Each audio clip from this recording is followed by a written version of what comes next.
Nakitlong ka Ri Khasi. Ngiwan lam shapi ko sngur bakhuit parpashngam. Ka beats aqua. Shpausnem dang yai pinja sliang. Ka East West Group of Institution Bangalore, ka Cot Admission nakamta ka Nursing but Paramedical Course, ka bala ithu da ka Indian Nursing Council, ka By Admission ka Badunatam, but 6% ka Jingyokam. Pila ru ban apply da ka Education Loan. Ka Meghalaya Administrative Training Institute Lani Mati, ka Lapan Longi ka Jylla ka Baningkong halor ka Pangpadeng, ka Jingpai din. Haka kat artari ko Jylla Ohjar Arpunriu, Havivanda Shillong, haka Jyadonlang, Uba Donald P. Walang, IS, Retired Chairman, Meghalaya State Food Commission, Ublalong Mukongsan.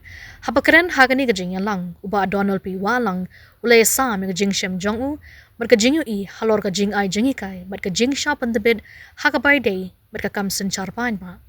Ula banjor bag Jing Ai Jingikai ka deban pai kamat ban pensuk ikarukom senchar ban penyat kampanye ba ban pen pai ikarukom Shakri bat ban long ka ba wanra ru ya ka jing mentoy ka ba don jing mod shakipad ba ling ba ki Ophisar. Ulong ba ka benta jong ka mati ka long ban pen klan ya ka jing tebit bat ban kentio ya ka jing tip ka ba yai beteng hapadeng ki nong tre sorkar ha ka Jylla bat ban don ka je tre lang ka ban wanra ya ka jing ya jan haba ai ka Jingshakri ya ki pan ba. Haka jo Khubor, ulong baga don kam bansdang yika mati tura senta, ban ay ka Jinghikai, yiki Shakri sorkar haka thain Garo Hills, ban lat na ka Jing Bampor, pat kiwe ki Jinge. Haka ni ka Jingalang, uba Donald P. Walang, lap lat ru yika annual training calendar, pat ka capacity building plan, jung ki sa punyotli department ka sorkar Meghalaya, ka bayade, mat ka mission, karma yogi ka sorkar India. Mula peladro yaka digital locker facility kabala wanra da kamati na kabenta ban penlang yaka sernot kibla pendem yaka jingsha hikai. Hakani ka jingalang la shimbenta lang ro da ka C. Mukherjee, Principal Advisor, Capacity Building Commission ka Sorkar India, lingba ka online, kabla kren halor commission, karma yogi, mat ka aigot, kabayade, yaka jing ai jingika yaki Ophisar hagari. Kalay roy ka Jylla Meghalaya, kabla pao, kum kaway na padengi batabit man pentrika mi commission, karma yogi, hamtam hapadengi Jylla ha Northeast.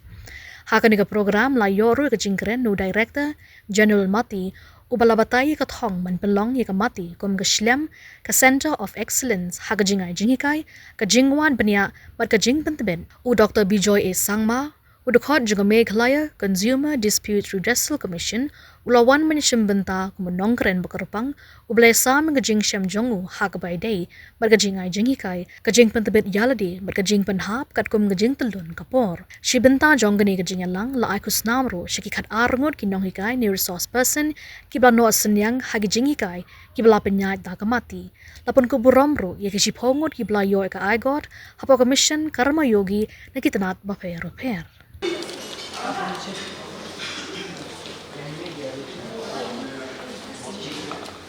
You rise as we welcome the chief guest, Shri Donald Phillips Walang, IS retired and the chairman of the Meghalaya Food Commission presently, our very own soil.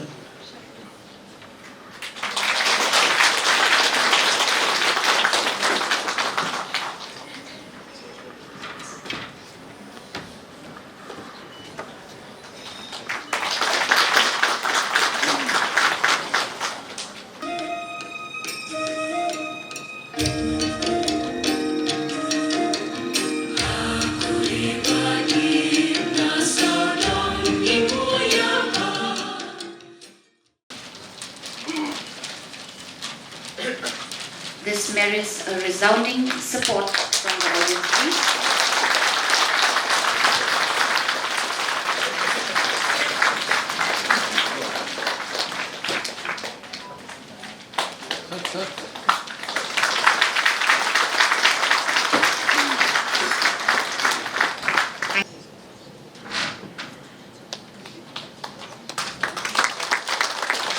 Shri Russell Karshangi. May I please request all the awardees to please be ready and move to the dais as and when your names are called. Shri Teborlang S. Warjuri.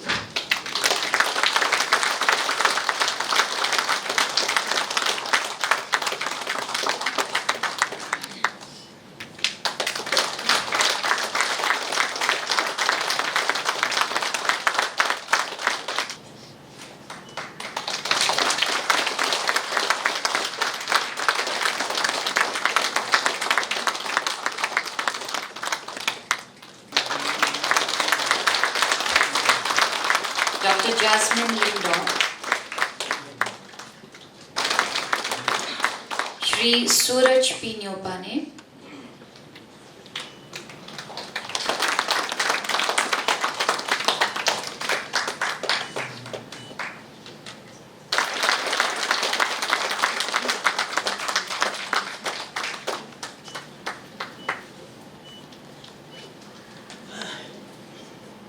Shri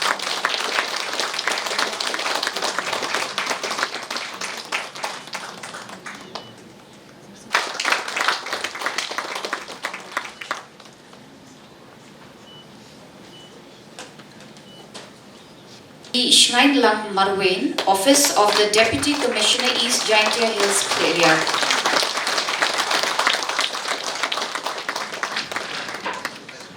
Nine courses within a total learning hours of 330.61 hours. Just want to mention one thing. When I first found out that all the panelists will make it very precise and concise, like the way we want our trainings to be. So this panel discussion will also be very straightforward. The topic of today is innovations in training, and the way we have structured this panel, curated this panel, is we have one deputy commissioner who is coming from the field. We have one police officer. We have an expert in training who has done how many 10 degrees, if I'm not wrong. And we have one of our assistant directors, and we have one of our resource persons who received an award today. So I think we have covered more or less all aspects in this 5-member panel. So I'll start with our Deputy Commissioner of Ripoi, who is here today, because you have worked, you have been in the field, you're still in the field recently, and right from starting from SDO, you have, in fact, you have the experience of working in all the regions, from Jaintia Hills to Garo Hills to now Khasi Hills. So now, with vis-a-vis Mati, of course, and the other training needs, and keeping innovation in mind, I open the floor to you to give your remarks with respect to the experience of the field and the requirement of training and what we need to do better in the field. Abhishek. First of all, a very good evening to one and all. Thank you, sir, and all the esteemed panel members for inviting me here today. So, sir, as you have rightly said, my perspective will be from my work in the field only. I have worked, just for knowledge of everyone, I worked as Assistant Commissioner in Ribhoi for 1 year and SDO Civil in Amlaram for 1 year. Then in Garo region, DC North Garo Hills for around 1.5 years, and now I'm back to Ribhoi as DC. So, sir, from the training aspect and from as far as Mati is concerned and how it helped us in the field, and what I think from my side, what I would like to suggest is, sir, to make the training as practical as possible. This was something we used to, have a grievance with the Labasna also, that many times training tended to be too theoretical. And like our respected DP Valang sir also mentioned today, that when he first joined, he did not know no file, note sheet and all. So that means the training was so theoretical, the acts were told, CRPC, IPC, everything. But nobody told that, a file has a note sheet and a file has a correspondence, what is a PUC, whatever. So I would request Mati that all the trainings, especially for IS probationers, I can tell, to please make it as practical as possible.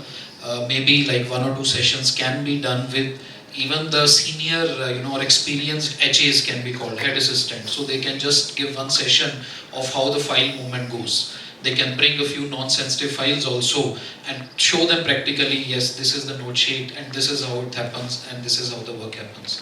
Similarly, sir, as much as possible, senior, even can be staff also, anyone who can tell, how each branch functions. Like for example, when we go to the district first time, development branches there, of course you learn that during the district attachment, but it would be good to have a highlight or kind of have a snapshot of it even during the tenure at Mati itself. So that is one of the things, sir.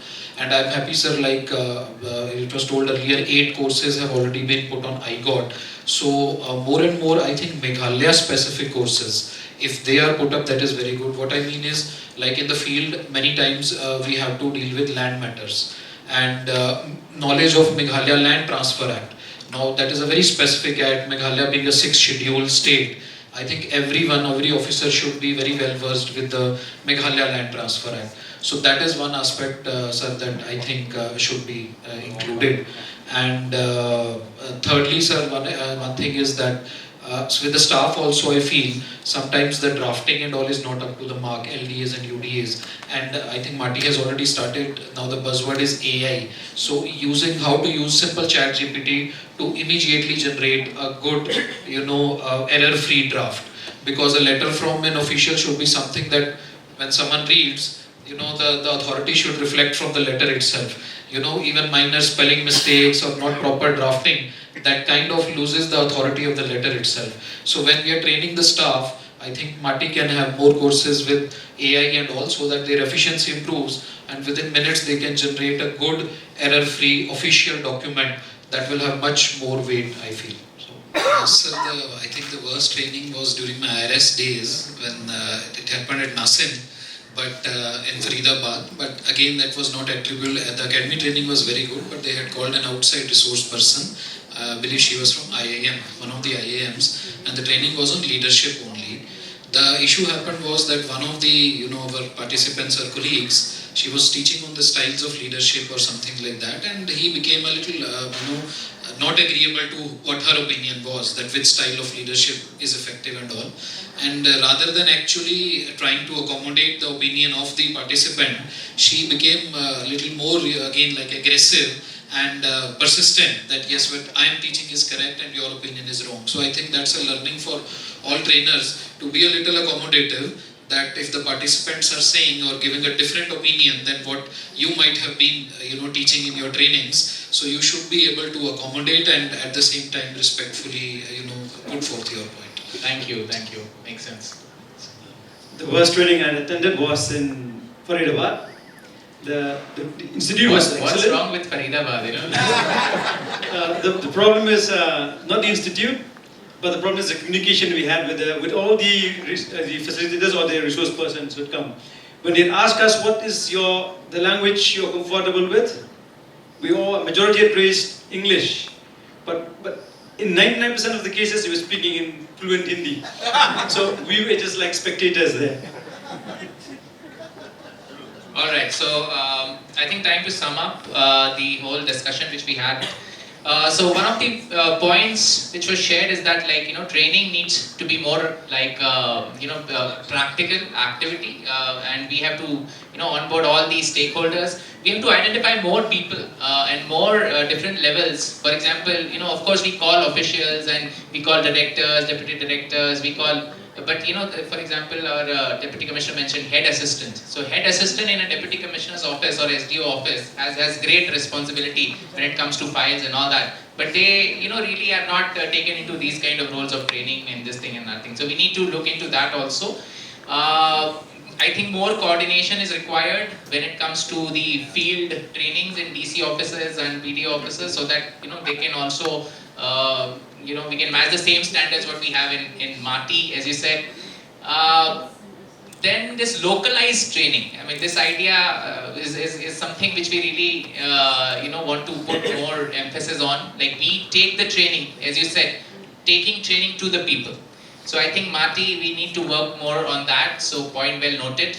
And the point on the post-lunch session is also noted. I hope all the resource persons have noted this and they never use this thing, and very interesting aspects shared on learning on the job.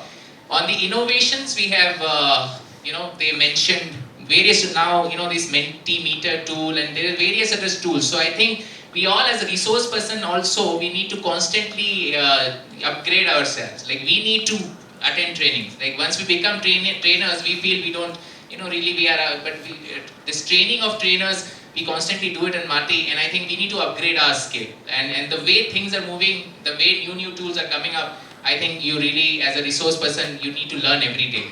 So that is one innovation was from we have to become from faculty to facilitators. So that was also very wonderfully put. And we need to know the expectations. Like for those who are coming from training, we need to know their expectations and we can reroute the way. Because knowledge is, now these days, even in education, when I was there, now the role of teachers is changing, right? Because for knowledge, teachers are not there. Knowledge though is anyone can find anything on Google or Wikipedia or anything. But how we facilitate learning, right? So that I think the role has totally changed of teachers, of trainers, so we have to become more of facilitators than anything else. The suggestion on the app is well taken, and I hope in the next edition of Reflections we'll be able to launch that or before. So, and the last innovation was the blended mode of training, which we will work on. From the worst training experiences they all had, we learned that as a resource persons we should not be aggressive. We should not, we should be well prepared, right, in all senses of the word.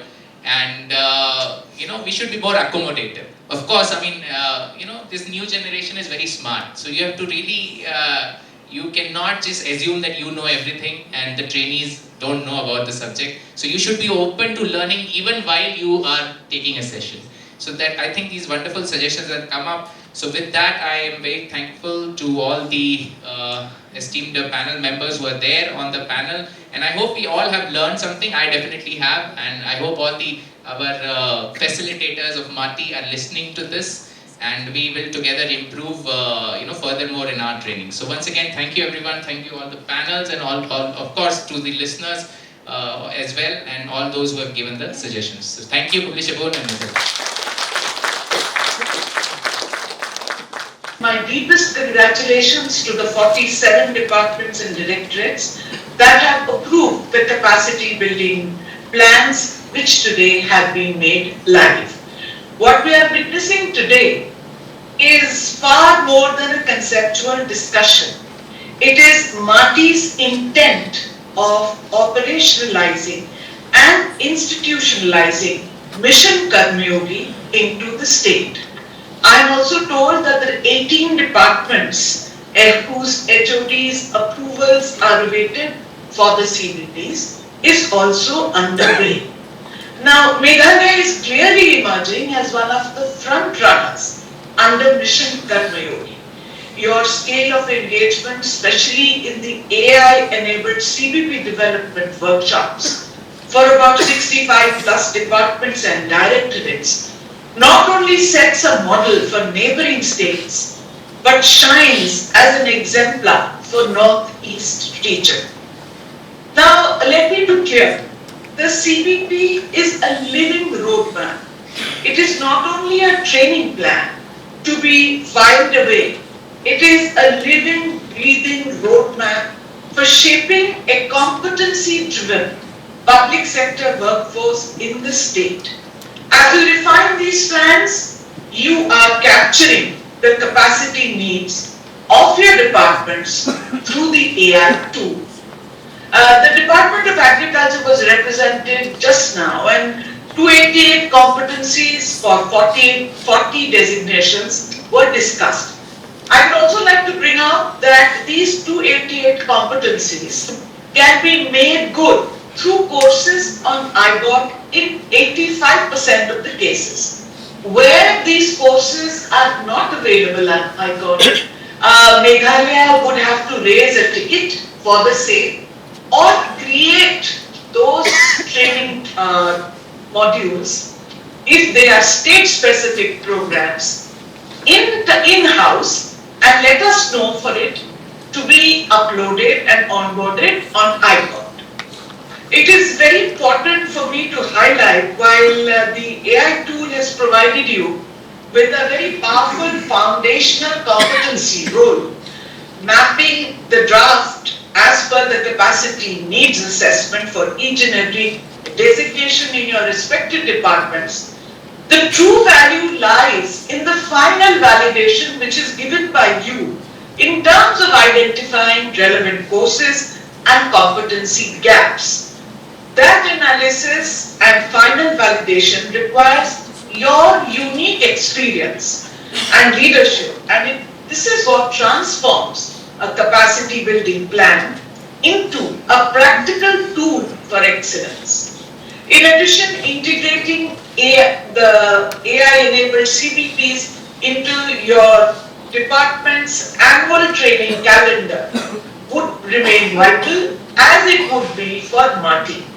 This integration will ensure that every training intervention is structured, relevant, and directly addresses specific needs of your departments. Crucially, your contribution and actions today determines whether the officers of tomorrow in Meghalaya are prepared, skilled, and confident. Capacity building plans of your department are not an administrative training task. It is a more committed leadership responsibility to ensure that we leave behind more capable and efficient departments than just the one we inherited. The onboarding platform for learning is a very important aspect of this process. To successfully implement this roadmap and execute your ACBP plan, every officer must be onboarded onto the iGOT platform. As of today, Meghalaya has already onboarded more than 13,600 personnel, which is a great progress, but more needs to be done because there are over 80,000 officers and staff in Meghalaya, so there is some way to traverse yet. I would also like to take this opportunity to share before you on today, which is a defining moment in our journey towards governance. Under the mission Karmyogi, the Capacity Building Commission has unveiled transformative digital milestone, the Unnati portal, the unified new age national training institutions. It was officially launched during the Sadhana Saptah by the Minister, Dr. Jitendra Singh, the Minister of State for Personnel and Training. Now, Unnati is not just a digital upgrade. It is like the Milky Way of capacity building systems, which will contain not only all the training institutes, it will contain knowledge partners, it will contain SMEs, it will contain libraries, and a whole host of other academia and people involved in the process of training. Unnati establishes unprecedented standards for quality assurance and institutional benchmarking across the nation. Now the mantle of leadership falls upon you. I call upon especially the nodal officers. I urge the State Administrative Training Institute, the ATI, which is very ably led, and the General Administrative Department, the GAD, to lead from the front. Let us pioneer this transformation by ensuring that every single state training institution in Meghalaya is registered first onto the Unnati portal and then onboarded onto this platform. By doing so, we will not only adopt a system, we will reshape the future of institutional capability and public service in the state of Meghalaya. I also take this opportunity to talk about the Karmayogi Kartavya Karyakram, a large-scale behavioral training intervention under Mission Karmayogi, which has been extended to the state government. As you are aware, this program continues the successful Rashtriya Jan Seva model initiative, previously delivered to central government personnel and now being extended to various states. This has trained over 10 lakh central ministry secretarial staff and others during the phase 1 and phase 2. The program aims to instill a deep sense of seva bhav, the spirit of service, and swadharma, that is the duty aligned with personal purpose among civil servants. First thing we would like to do under KKK is that the faculties of all the training institutes in Meghalaya should be trained as master trainers and lead trainers who in a hub and spoke model will be training the officials in the field. Ultimately, awakening spirit of service among the employees aims to drive 3 key outcomes: enhance citizen services, stronger professional qualification, and higher job satisfaction. Right person at the right time in the right place. Let me leave you with this thought that today marks a landmark event not only for the state of Meghalaya but for the whole of the country. I urge every department to fully own the capacity building plans and engage deeply with the path ahead. Each of you present here are not just implementing a national initiative, you are pioneering in contributing India's vision to realize Viksit Bharat 2047. Thank you very much. A big congratulations to Director Mati and the team for this wonderful report that has been presented. That is an excellent report, in fact. All the innovations that they have brought in, the horizons that what we have seen for 2026 and 27 is excellent, bringing all the innovations. So I wish Director Mati and the team all the very best. Over the last 30 years, I have attended, facilitated, coordinated, and evaluated hundreds of training programs. I have worked with government officials, development practitioners, community leaders, urban areas, rural areas, nationally, internationally, and leaders from nearly 60 countries. And one question continues to challenge me. How do we know whether a training has truly worked? Not whether it was conducted, not whether participants attended, not whether certificates were distributed or not, but whether anything actually changed. And I was talking with Director Mati the other day, and he was saying this same question was there in my mind. That we are doing so many trainings, is it really working, no? How do we know that? Joint Director Mati, Dr. Twinkle Marak mentioned in her introductory speech what Mati is doing. Apart from capacity building, many areas and all, one thing she mentioned was attitudinal change. Attitudinal change. Now, how do we know attitudinal change is taking place or not after the training? Like when we measure fever, there is a thermometer. We cannot put a thermometer and say that, okay, so-and-so has come, district officer agriculture from Garo Hills has come, or from Jowai has come, and okay, after the training, put the thermometer and say the 76 degree, he has changed. Or take a scale and measure and say that, okay, earlier he was 12 inches, now he is 18 inches, he is more attitudinal changes. We cannot do that. So, the question is, what actually really changed? So, as our theme is reflection, the overarching theme reflection, so I would like to take a few minutes to have a reflection on what really changes. Because we all are trainers here, government officials here, involved in training, imparting, organizing, facilitating training.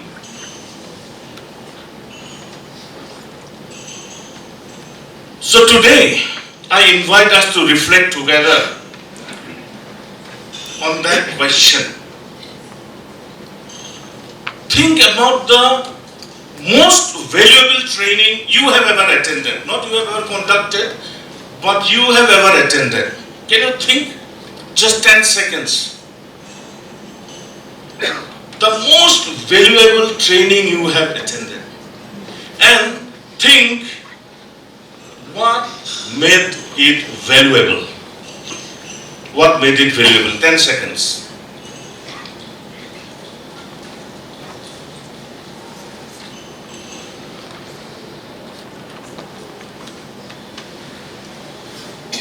Okay, I think we can have it interaction a little bit. So, can you please just shoot your answers? What made it valuable? Sorry? Shift in the mindset. Wonderful. Anyone else? Shift in mindset.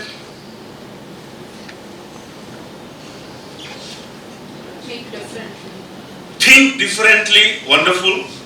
You change your thinking. Okay. Change in the approach we do things. Change in approach that we do things. Wonderful. Insightful. You become more insightful than before after the training. Wonderful. Think out of box. So it changes your thinking. Okay. We learn new things. Okay. The something new, something interesting, isn't it? Okay, we can go on and go on and go on. But as we got few responses, notice something interesting. Nobody said, out of these 6, 7, 8 responses we got, nobody said the hall was excellent, the lunch was wonderful, there was Khasi, Garo, Jaintia, all 3 dishes being Meghalaya. No, nobody said that. Or the certificate was beautiful with a golden border. We remember the training that changes us. We remember the training that changes us. Change our mindset, change our thinking, think out of the box, isn't it? We remember the training that changes us. We often measure training impact with numbers. Of course, as multi-level, what the numbers we have said, it is required. That is required for management information systems. That is required for the management to improve. For planning, that is required. For setting goals, that is required.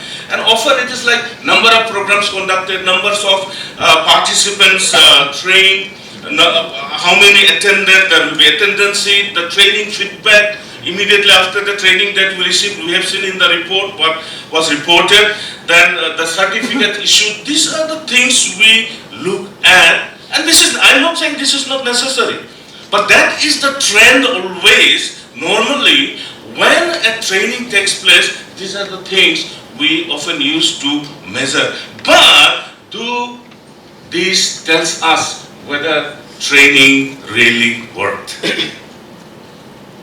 That attitudinal change, capacity building. Does these things tell us that, indicate that, whether training really worked? Training is not an event. Training is a catalyst actually for change.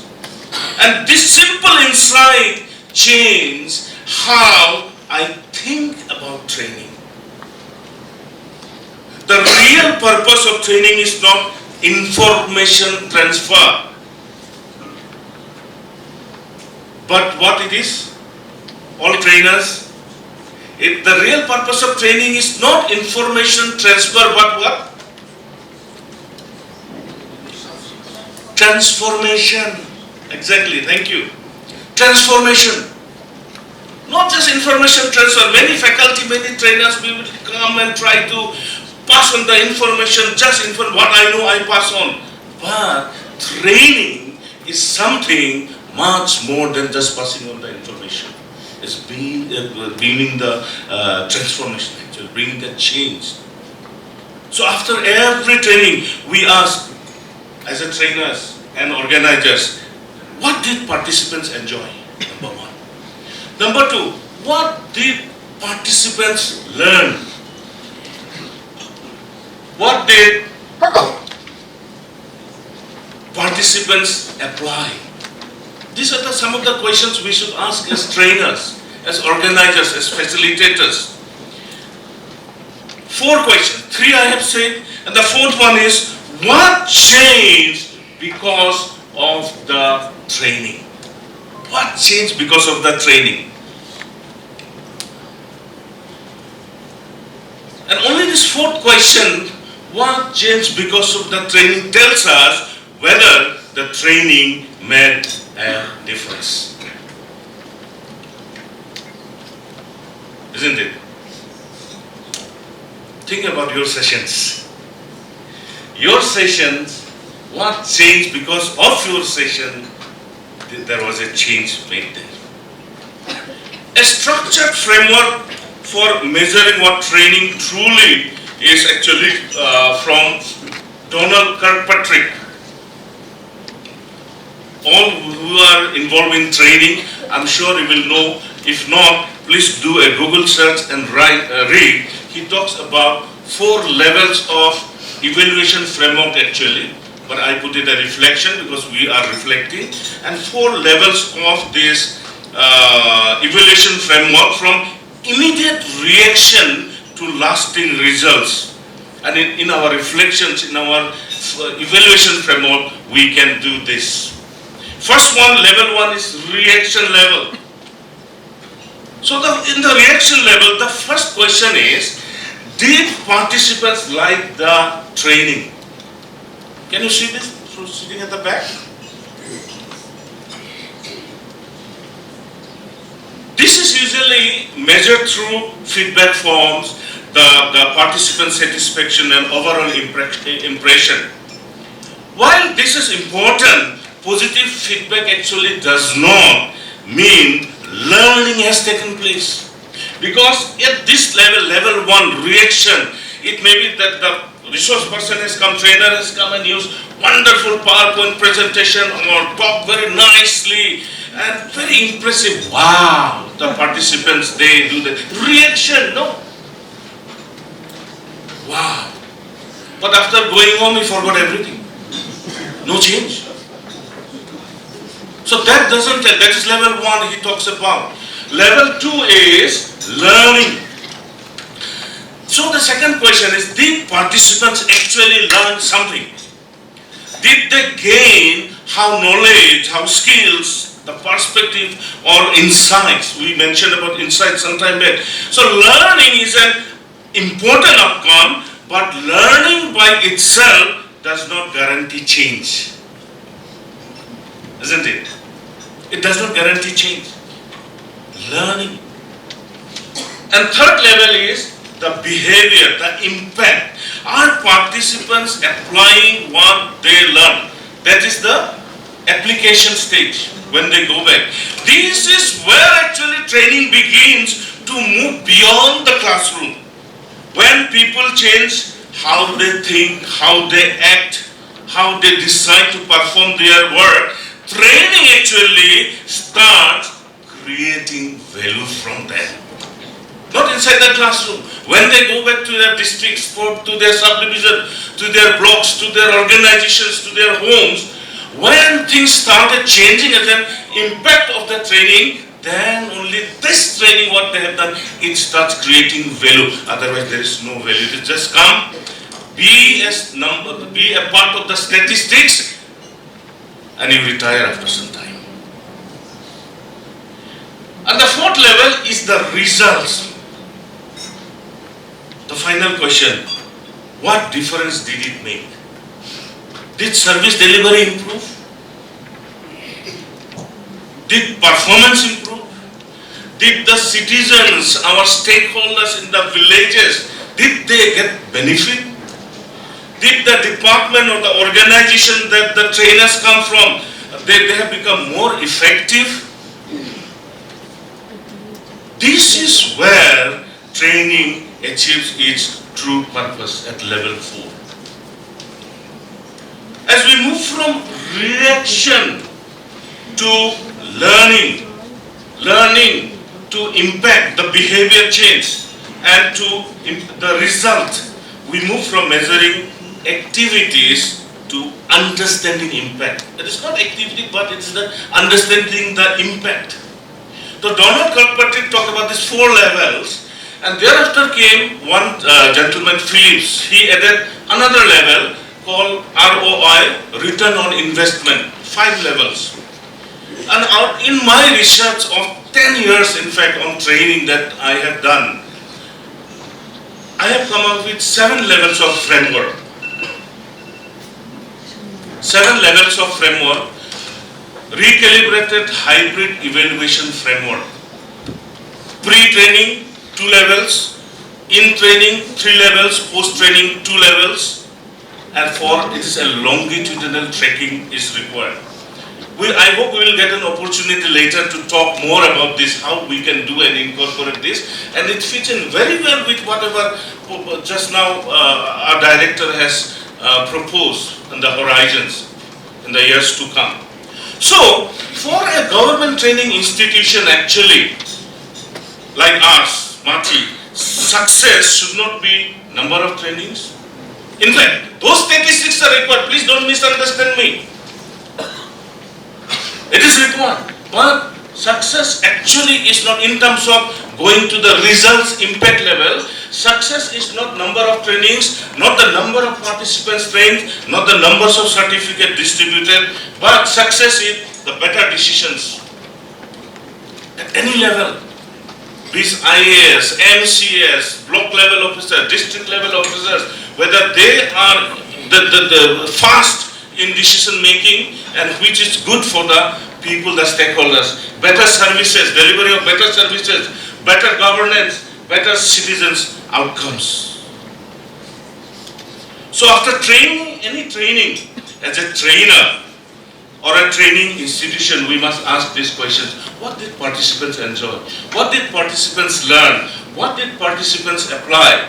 What improved because of the training that I have imparted already? So training happens actually when learning becomes action, and action becomes performance. Performance creates impact. Impact improves lives, our lives.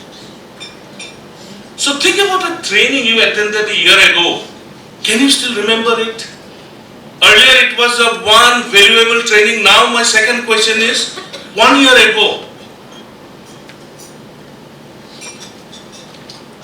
can you still remember it? If yes, why do you remember it? Because the training we remember are usually the training that has changed something in us, isn't it? That's why you remember. So training should not be measured by what happens in the training hall. Training should be measured by what happens after participants return to their workplace, to their villages, to their place of postings or work. And as someone who has done this doctoral research focus on training impact evaluation, I have come to believe that most important question is not did the participants attend, nor did they enjoy the program. The most important question is what changed? What changed? What changed? And this question is for all of us as trainers, as facilitators of training. What changed? Because training achieves its purpose only when learning becomes action and action produces results. Before we leave, I'd like to invite you to reflect on one final question.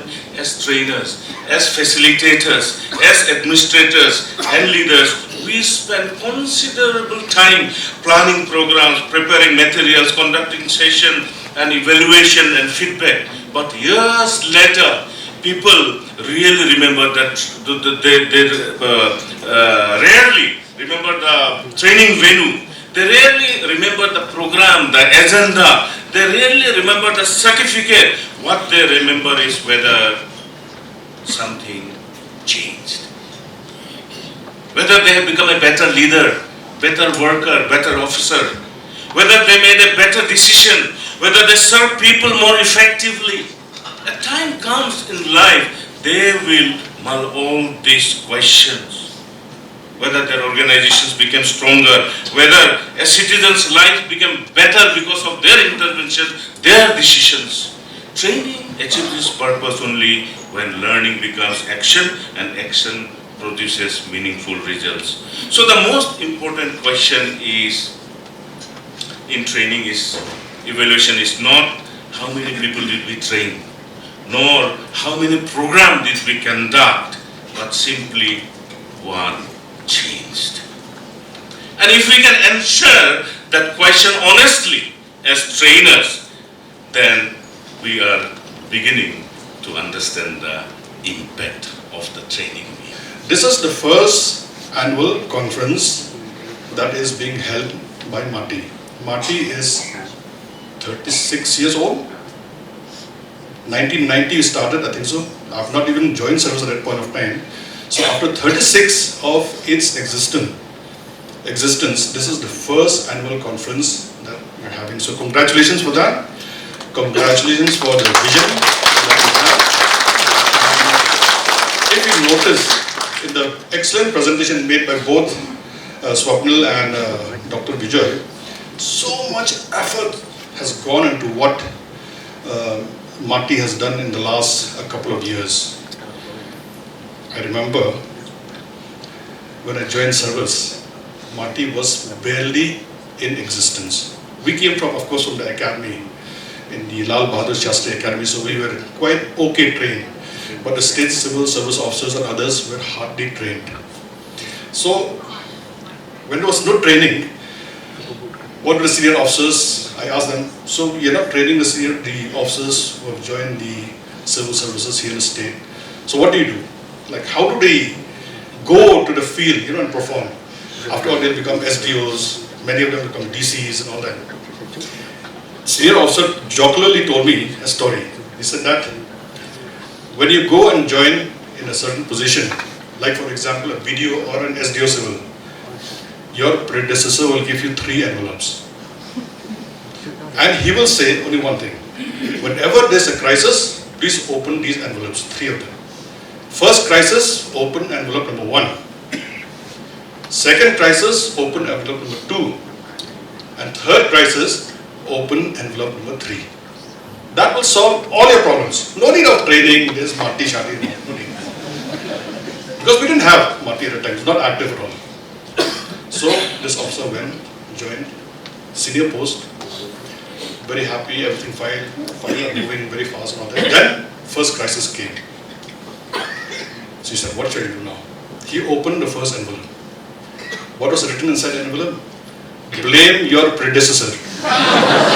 So he went and made it, when the topic came and all that, he blamed the predecessor. It's his fault, he did this, he did that and all that. So, ठीक है. Got over it. Then life went on. Second crisis came. What to do? He said, okay, no problem. He opened the second envelope. The second envelope says, reorganize your department and form a committee. So he did that also. He reorganized the department after this crisis. He reorganized the department, he formed a committee, and they had discussions and all that. It got over. So everything became hunky-dory again. Normal course was resumed. Then, after some times, the third crisis came.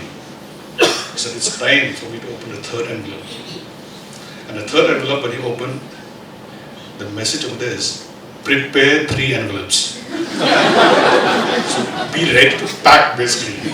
So that was those days when we didn't have a Mati, when we didn't have any ATIs, the Administrative Training Institutes. It was that, groping in the dark. So many experience of, coming to the field and realizing that there were so many gaps in the training. So many gaps in the training. But after seeing the annual report, after seeing the activities of Mati that they have undertaken in the last 1.5 to 2 years, I feel very encouraged and emboldened to say that the officers now are very well prepared with the realities of life, how to combat situations, etc., etc. The transition in training activities also has taken place, I've seen. There's more of a focus on digital governance, more on gender budgeting, which unheard of during our time. We never heard about all that. Then emerging technologies. These are all terms which many years back, during our time when we started, we never came across these terms. But then the transition is taking place, and I'm happy that it's a positive transition. We have seen the annual report. I'll not go into all that because if it'll be just repetition. But if there are 2 things. No, there are things that we have to move in different direction now from the traditional model focused that we have in training on the rules. We were taught rules, rules and rules during our time. Procedures, procedures and procedures. And also the hierarchical administration that was there at a point of time has changed drastically now. So now the more emphasis is on training in complexity, which you have digital governance, behavioral science, then leadership training, innovation. All this transition has to happen slowly from all those rule-based procedures, and that is what is happening, and I'm happy about it. We need to be more creative as administrators. You'll have to go for systems thinking, complexity, governance, blah blah, so many things, but two things only I would like to highlight here before I resume my seat. Only two things. One is that you have to embrace data-driven governance. You have to be trained in data analytics. We have seen that the dashboard that was generated by Swapnil, all that is very helpful in not only giving a presentation like today, but also in your day-to-day activities, in your day-to-day management of your office, of your directorate, of your department. Dashboard governance, predictive governance, which is very, very important now with the advent of AI, and also geospatial intelligence, which is very important now. Everything is about drones, everything is about UAV, that is unmanned aerial vehicles. So all those also you'll have to take into consideration, and also last, open data systems. All these you'll have to train, you'll have to move in this direction. And the second point is that we have to be very, very cautious of one thing, that is collaborative governance. You have to train people in collaborative governance. We were trained in isolation, on our own, without involving other partners like the private sector, the civil society, the academia, which is very, very important. We have never interacted with NEHU, we never interacted with IIMs, but it's time that you get academia from IIMs, from NEHU, also to be part of the training process. We have to collaborate with communities. We have to collaborate with national as well as international organizations. So these two things, what is data-driven governance is very important, and second is collaborative governance. Yesterday, I had the opportunity of sitting with a very good friend of mine, the Maharaj of Ram Krishna Mission in Sora. I went to Sora yesterday.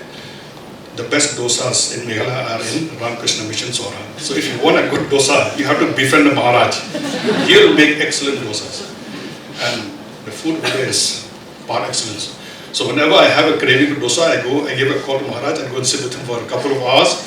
And apart from the food for thought too.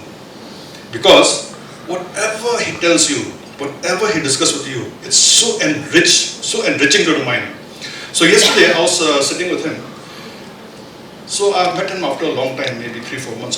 So I asked him, Swamiji, what do you think is the biggest problem with administration in Meghalaya? We talk about education, we talk about health and all that. He said, you see, the biggest problem here is that officers tend to work in isolation. Officers tend to work in isolation. They don't have any spirit of collaboration. So when in your very, very important vehicle, you're moving around, not caring about what is there on the left, what is there on the right, it becomes a problem. You have to collaborate, especially in the rural areas, with communities. You have to work with the local institutions.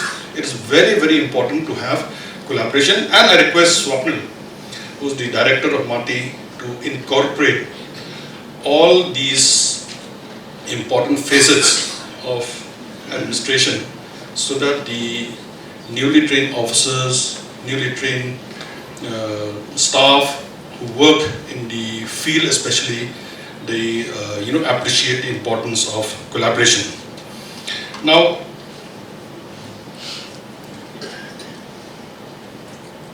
the way ahead for MATI, I have only a couple of suggestions. First is please don't ignore simplicity. You'll talk about your machine learning, you'll talk about LLM, you'll talk about AI, you'll talk about so many complicated things and all that, but don't ignore simplicity.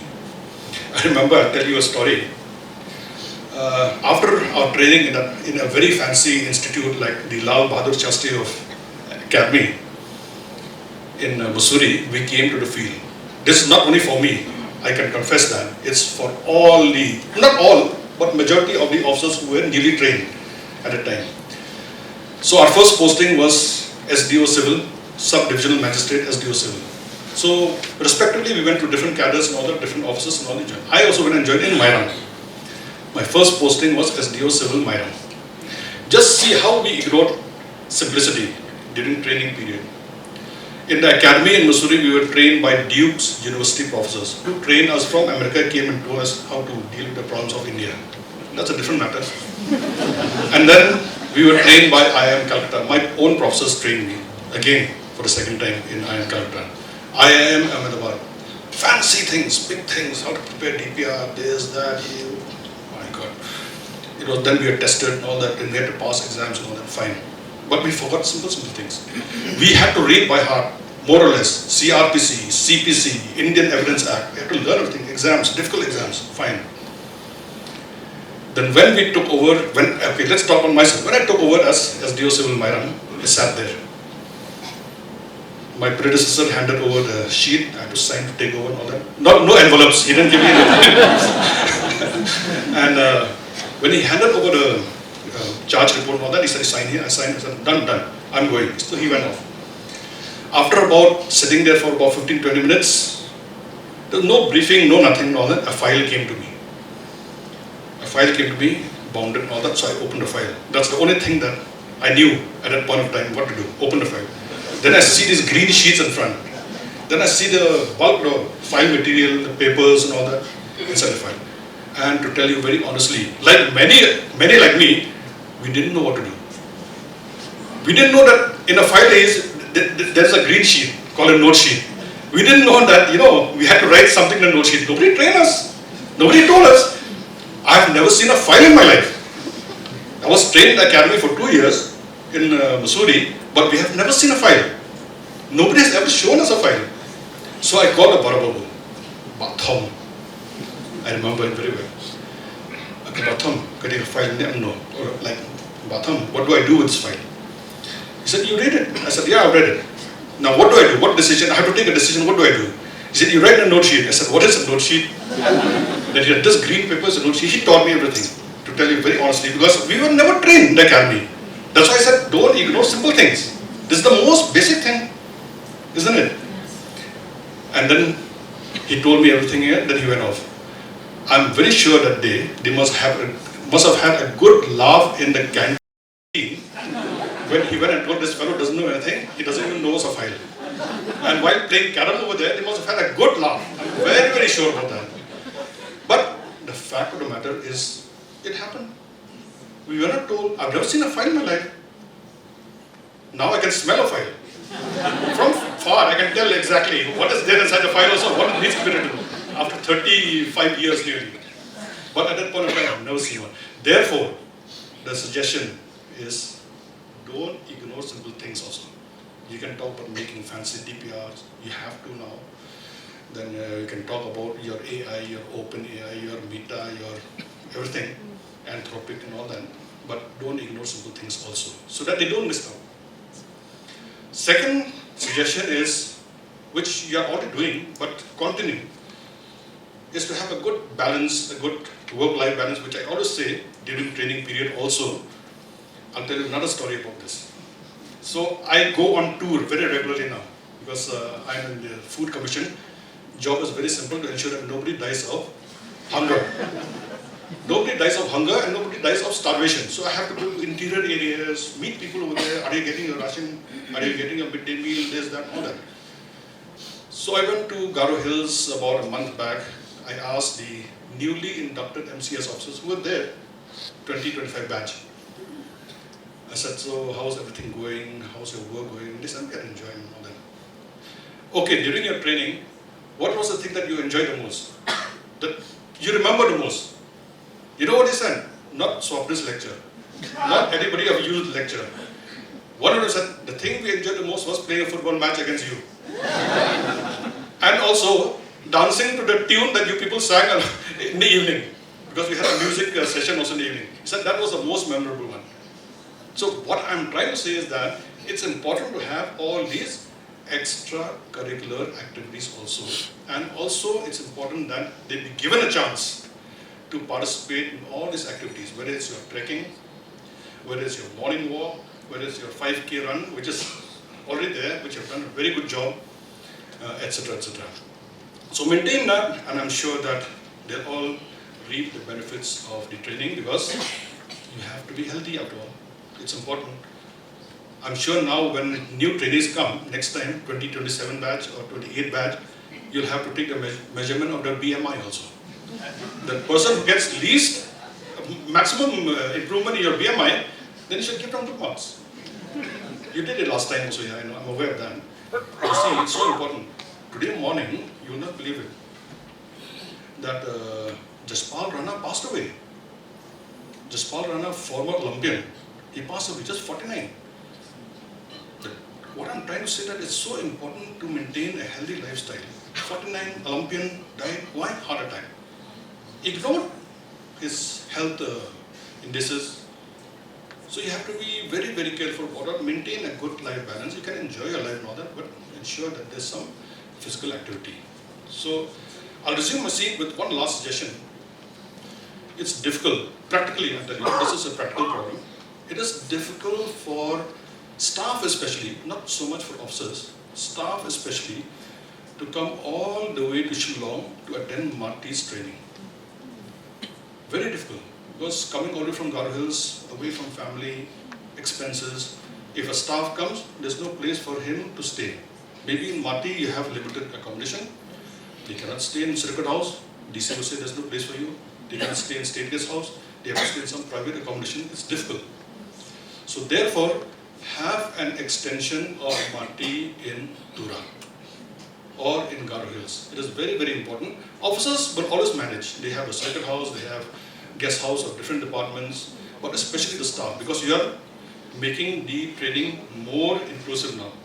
At the lower level also you're taking trainings, and you're doing a very good job at that, which is very important, and it's really an imperative in fact. So make sure that there is an extension of Marty in Garo Hills, so that our brothers and sisters from Garo Hills can make full use of the facility there without taking the pain of coming all the way to Shillong. So with these few words, I congratulate Marty, the officers.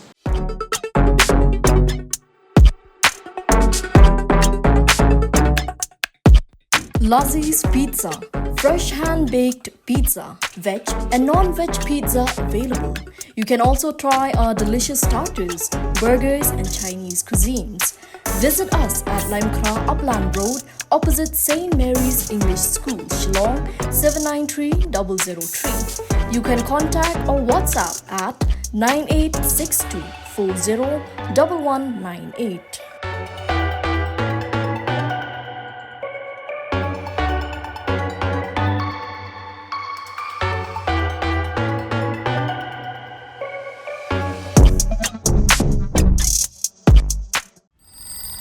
Every morning in our house begins with a race. Shoes, slippers, everything on the ground. Mom shouting for breakfast. Lisa! What is your name, Shlem? Dad's hunting for keys. And I'm in a hurry putting on my socks. Shillong's roads are always full. Honking cars, parents rushing, everyone trying to reach somewhere first. Then one day, the STEM's bus came to our lane. Big, bright yellow, like sunshine on wheels. The bus is always on time. Our caretaker waves. It feels like family arriving. Inside, it's not just seats and bags and uniforms. It's laughter, stories, songs, small little friendships growing every morning. We share snacks, help in homework, and learn to wait for each other. I think that's what community really means. Caring for people who share your road. When I see other parents dropping their kids one by one, I think, wow, if one bus can take 50 of us, That's 50 cars less on the road. My father says the bus helps save money because it's not just fuel we're saving, it's time too, and time matters. And my mother knows exactly where I am, every turn, every stop, all thanks to the STEMS app on her phone. The bus feels safe, clean seats, big mirrors, and a careful driver. When a new student comes in, we always make space, and by the next stop, we're already laughing. When we reach school, our caretaker walks us right to the gate. And after school, the caretakers are always waiting, smiling as they walk us back to the bus. The caretaker feels this bus has made life easier, but to me, it made life a lot more happier. Because one bus doesn't just save money or time, it saves mornings. It gives us cleaner air, calmer roads, and families who can breathe a little easier. I think our city is growing smarter, not faster, just kinder. And every day, this bus carries something more than just us children.